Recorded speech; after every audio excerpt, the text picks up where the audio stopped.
Darshan Talks Podcast. Regulatory guy, irregular podcast with host Darshan Kulkarni. You can find the show on Twitter at Darshan Talks or the show's website at darshantalks.com. The FDA released a guidance on submitting ENDS products. Section 101B of the Tobacco Control Act amends the Food, Drugs, and Cosmetics Act by adding a new chapter that provides the FDA with authority over tobacco products.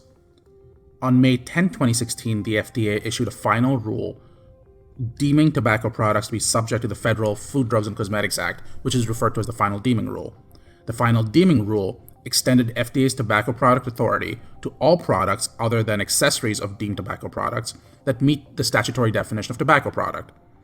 In the Final Deeming Rule, the FDA clarified that all ENDS, including but not limited to e-cigarettes, e-pens, e-cigars, e-hookah, vape pens, personal vaporizers, and electronic pipes are subject to the FDA's authorities on the effective date of the Final Deeming Rule. ENDS products include both the e-liquid and e-cigarette used in an ENDS, whether sold as a separate unit or separately. Whether sold as a unit or sold separately. These ENDS are subject to the requirements of pre-market review. The FDA looks into finding whether permitting a product to be marketed would be appropriate for the protection of the public health. This must be determined with respect to the risks and benefits to the population as a whole, including users and non-users of the product, and taking into account number one, the increased or decreased likelihood that existing users of tobacco products will stop using such products, and the increased or decreased likelihood that those who do not use the tobacco products will start using such products. In the context of marketing, companies may propose specific restrictions on sale and distribution that can help support a showing that permitting the marketing of the product would be appropriate for the protection of the public health. It's a restriction that decreases the likelihood that those who do not use the tobacco products will start using the tobacco products. The FDA may consider your product in that context and may include your proposed restrictions as mandatory conditions in your marketing order, which really goes back to the question of if you give enough news to the FDA, they will hang you. So they are the ones who decide. You make the proposal of what you think is adequate, and they'll either choose to accept that or not. But if they do choose to accept it, you must live by it. These restrictions would be in addition to any other restrictions that the FDA may require on the sale and distribution of the tobacco product or any post-marketing records and reports that the FDA may find necessary. As it relates to nicotine exposure warnings, the Food, Drugs, and Cosmetics Act requires a PMTA to contain specimens of the labeling proposed to be used for the new tobacco product. Warning statements are an important part of the product's labeling, and given the health risks and hazards associated with exposure to e-liquids, including oral, dermal, and ocular dangers, nicotine exposure warnings on labeling or labels of finished end products that contain nicotine can help establish that permitting the marketing of the product would be APPH. FDA believes a nicotine exposure warning is important to aid in the prevention of or decrease in the acuity of the risk of acute toxicity by warning consumers and the public about the risk of inadvertent exposure to nicotine, up and including potentially deadly nicotine poisoning, especially by children. To that end, the FDA recommends that a nicotine exposure warning should be included in specimens of the labels or labeling that are submitted. Nicotine exposure warning should be accurately and truthfully communicating the health risks and hazards of e-liquids in a clear and simple manner. To best help the product meet the standard for authorization, the FDA recommends that nicotine exposure warnings be clear, conspicuous, prominent, understandable, factual, and not false or misleading. They must be indelibly printed on the label or labeling of the tobacco product on the side that is most likely to be viewed by the consumer.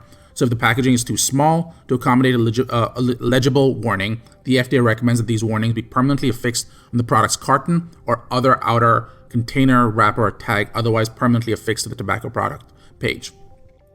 Include bold colorings and markings containing pictographs that could be understood by a child who cannot read to discourage opening and ingesting the package contents. Provide a statement regarding nicotine being a dangerous substance and the potential for nicotine poisoning. Describe the mode or process of possible accidental exposure. Include a specific statement about keeping e-liquids out of the use and out of the reach of children and pets. Include instructions to seek medical help if accidental contact occurs. So examples of a textual nicotine exposure warning could include: warning, contains nicotine which can be poisonous. Avoid contact with skin and eyes. Do not drink. keep out of reach of children and pets. In case of accidental contact, seek medical help. Alternatively, a different warning could look like, warning, contains nicotine, do not get on skin or in eyes, do not drink, store an original container and keep away from children and pets. In case of accidental contact, call the Poison Control Center at 1-800-112-1212. In addition to these warnings, it's also important to think about protective packaging.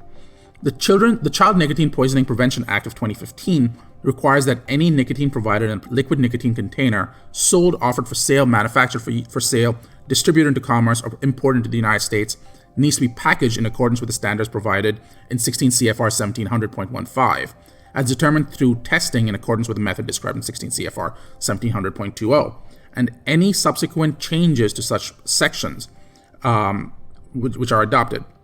The CNPPA excludes a sealed, pre-filled, and disposable container of nicotine in a solution or other form in which such container is inserted directly into an e-cigarette or other similar product if the nicotine in the container is inaccessible through customary or reasonably foreseeable handling or use, including reasonably foreseeable ingestion or other contact by children. Given the health risks and hazards associated with exposure to e-liquids, especially to children, the FDA recommends that manufacturers provide sufficient information describing the kind of packaging in which the end products will be sold to support a finding of the marketing of the product as APPH, appropriate for the protection of the public health.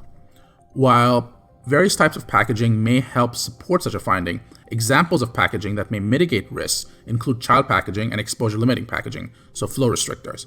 An example of child-resistant packaging, depending on the circumstances, would depend on the type of circumstances you're looking at, and packaging that is slightly difficult for children 5 years of age and under to open or obtain would be different would not be unreasonably difficult for a majority of adults to use properly. The description should also include information regarding the tamper resistance and tamper evident packaging and properties of the packaging. As it comes to labeling, to help establish that a product is not mislabeled and that permitting the marketing of the product would be APPH, the FDA recommends that the product labeling include text or graphic elements, in addition to the warning statement that we discussed previously, to minimize risks associated with the product. Text or graphic elements to minimize risk should be directed at both users and non-users of the tobacco product, and should include directions for use, storage, and charging. For example, text or graphics could show that a risk of battery failure would be minimized by charging the product only with specified chargers, or that the product's composition is stabilized by using certain storage conditions. Identification elements, including batch number, expiration dates, unique identifier barcodes, can be included on the label as well. The FDA encourages applicants to use font types, sizes, and organizational formats like bulleted lists that are legible and conspicuous, making it easy for consumers to read and understand. As part of the application process, the FDA also recommends sharing your marketing plan to enable the FDA to understand the potential consumer demographic. In addition, and if the product is currently being marketed, the FDA recommends sharing the sales data broken down by population demographics and tobacco use status. Sales data, if available, should be analyzed in regular, ideally in 4-week or monthly formats, intervals, and should include the universal product code that corresponds to the product identified in the PMTA, total U.S. sales reported in dollars, units, and volumes, how it's sold, so whether it's major retail stores, channels, convenience stores, food and drug markets, big box retailers, internet online sales, tobacco specialty shops, promotional discounts, so buy one get one free type discounts, demographic characteristics of the product, such as age, gender, and tobacco use status, and information on top selling brands as comparison for all recommended information.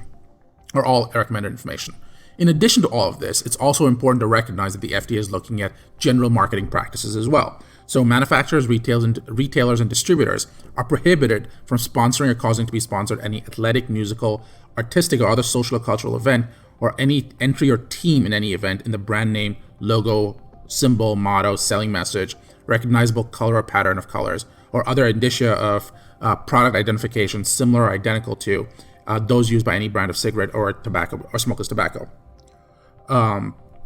In addition, manufacturers and distributors of imported cigarettes and smokeless tobacco are prohibited from marketing, licensing, distributing, selling, or causing to be marketed, licensed, distributed, or sold any other item that bears the brand name and other identification associated with cigarettes.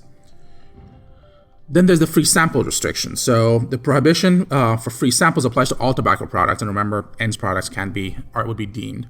And it's unlawful for such tobacco product manufacturer, packager, importer, distributor, retailer to provide these free samples. So the warning letters for these types of products must include things like they must appear on the advertisement within the trim area, must occupy at least 20% of the area of the advertising, be printed in at least 12-point font, be printed in conspicuous and legible Helvetica bold or Arial bold or other similar sans serif, be capitalized and punctuated, be centered in the warning area, be surrounded by a rectangular border that is the same color as the text of the required warning statement and is not less than 3 millimeters. And then there's, on top of all of this, there's a recent change that's been targeting ENDS users. ENDS users and ENDS manufacturers. The number one rule by the FDA around e-cigarettes right now is not marketing to kids. For example, e-cigarette giant Juul is looking at a fresh investigation into whether the company actively marketed its products to children, an allegation that has dogged the company even as it says that it's working to cut off access to kids. The newest investigation from a House subcommittee, which follows a separate investigation announced by Juul, centers on Juul's role in a worsening epidemic of youth vaping. In a letter to Juul's CEO, the chairman of the House Oversight Committee, Raja Krishnamurthy, said that he was extremely concerned about reports that Juul's high nicotine content is fueling addiction, and the frequent Juul use is sending kids across the country into rehab, some as young as 15. Obviously, this problem is not limited only to Juul, and the FDA sent warning letters in June 2019 to 4 companies that use paid social media influencers to pitch nicotine solutions to their online followers, including flavors like watermelon patch and strawberry kiwi. Additionally, these posts did not include the mandatory warning. So the FDA joined with the FTC and sent letters to Solace Vapor, Hype City Vapors, Humble Juice Co., and Artist Liquid Labs. So what you've seen so far is some rules, and this is not an extensive list. These are the primary ones, shall we say, of how and what to consider if you're trying to market an ENDS product, so that it doesn't reach kids, so that it's evident to people who are going to use these products how to do so responsibly and part of a plan to ideally get off smoking tobacco. But the largest question is, if you land up in trouble, it usually means that your marketing plan has failed. So the question really becomes, how did that plan fail? So what you want to start doing is look at identifying the root cause. If you are in trouble, you want to develop a CAPA. So not just, we found influencers, we will cancel their contracts, which a lot of companies have done, and that would be deemed inadequate. What you really want to do is, how did those influencers get chosen in the first place? How do you fix that process? How do you ensure that that process doesn't happen again? So you need to develop what's called a CAPA, corrective and preventative action. So just revamping the marketing plan is typically not enough. And having someone with the requisite legal or regulatory background review your proposed marketing plan is a good idea. If you have questions, if you want to reach me, you can call me at 215-948-8183. That's 215-948-8183. Or you can reach me via Twitter at Darshan Talks. That's DARSHAN TALKS. Or finally, you might be able to just email me at Darshan, DARSHAN, @conformlaw.com. Thank you for listening to the Darshan Talks podcast, regulatory guy, irregular podcast with host Darshan Kulkarni. If you have any questions for Darshan, reach out via Twitter at Darshan Talks or the show's website at darshantalks.com.